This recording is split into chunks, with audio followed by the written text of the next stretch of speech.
करेंगे, लेकिन बात जरा डॉक्टर फारूक अब्दुल्ला के हवाले से भी करते हैं, जिन्होंने कल एक अहम इजलास तलब किया है। और डॉक्टर फारूक अब्दुल्ला जो नेशनल कॉन्फ्रेंस के सदर हैं, गुपकार को भी लीड करते हैं, और उनकी जानिब से कल ऑल पार्टी मीटिंग तलब की गई है जम्मू के अंदर। और ये इजलास इसलिए काफी इंपॉर्टेंट है क्योंकि डॉक्टर फारूक अब्दुल्ला उम्रे से वापस आ रहे हैं और कल ही जम्मू के अंदर उम्मीद की जा रही है कि 3 बजे के करीब ये इजलास होगा 11 मार्च को, और मौजूदा सूरत हाल जो जम्मू कश्मीर की है वो डिस्कस की जाएगी। और सबसे इंपॉर्टेंट चीज जिस पर इन दिनों सियासी जमातें काफी बरहम है, हुकूमती इदारों पर या हुकूमत पर सवाल भी उठाए जा रहे हैं, वो ये कि असेंबली इंतखाबात में ताखीर जम्मू कश्मीर के अंदर जानबूझकर की जा रही है। कई ऐसे बर्निंग इश्यूज हैं जम्मू कश्मीर के अंदर जिनमें प्रॉपर्टी टैक्स का नफाज, जिसके खिलाफ अब ताजिर भी अब देख रहे हैं, वो भी सड़कों पर आने के लिए तैयारियां कर चुके हैं, कॉल दे चुके हैं। आज भी इस पर बहुत सारी चीजें फिगर आउट करने की कोशिश है, लेकिन कल सहपहर 3 बजे कुल जमाती इजलास जम्मू के अंदर होगा डॉक्टर फारूक अब्दुल्ला की रिहाइशगाह पर। और उम्मीद की जा रही है कि 22 अगस्त 2022 को हमने देखा था कि श्रीनगर के अंदर जो इजलास हुआ था जिसमें अकाली दल भी आई थी, शिवसेना के नुमाइंदे भी जम्मू से वादी कश्मीर पहुंचे थे, और उसके बाद जम्मू के अंदर जो इजलास हुआ वहां पर भी शिवसेना पहुंची थी, दीगर कई जमातें थी जो डॉक्टर फारूक अब्दुल्ला के साथ इस इजलास का हिस्सा बनी थी। और इस बार भी न सिर्फ हम ख्याल जमातों को, तमाम बड़ी सियासी जमातों को डॉक्टर फारूक अब्दुल्ला की तरफ से दावत की शिरकत की दावत दी गई है। और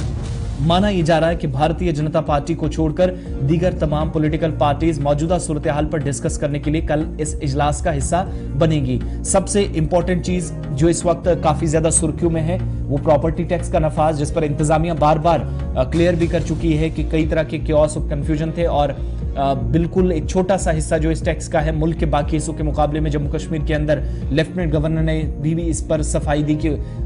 ये नाफिज किया गया है, तो इस पर कोई शोर शराबा नहीं होना चाहिए। एक तो उस पर भी डिस्कस करने की बात कही जा रही है, दूसरा डॉक्टर फारूक अब्दुल्ला की जानिब से बुलाए गए इजलास में कल 11 तारीख को मौजूदा सियासी सूरत हाल पर भी बात होगी, सलामती सूरत हाल भी यकीनन ज़ेर बहस होगी, क्योंकि जब बात इलेक्शंस के हवाले से होगी या कोई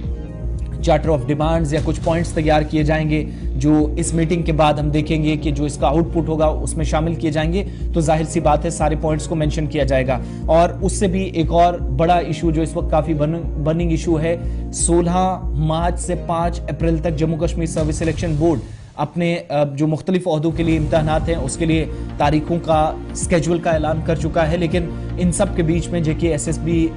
के खिलाफ उम्मीदवारों का एहतजाज भी चल रहा है। और एपटेक नामी जो कंपनी है जिस पर कई तरह के दाग हैं, इल्जामात हैं, और एक दागदार कंपनी को टेंडर दिए जाने की मुखालफत में एहतजाजी मुजाहरे श्रीनगर जम्मू में, फिर लाठी चार्ज, गिरफ्तारियां, ये सारा सिलसिला पिछले एक हफ्ते से हमने देखा है। लेकिन आज भी जम्मू के अंदर एहतजाज की तैयारियां की जा रही हैं, तो इस बर्निंग इशू पर भी कहा जा रहा है कि कल की मीटिंग में इजलास होगा, मुख्तलिफ पार्टियों की राय ली जाएगी, और 3 बजे डॉक्टर फारूक अब्दुल्ला ने जो इजलास बुलाया है कल 11 तारीख को जम्मू के अंदर होगा। बीजेपी को छोड़कर जो हमारे जराया कंफर्म कर रहे हैं कि दीगर तमाम जमातें इस इजलास का हिस्सा होने जा रही हैं डॉक्टर फारूक अब्दुल्ला की कौन।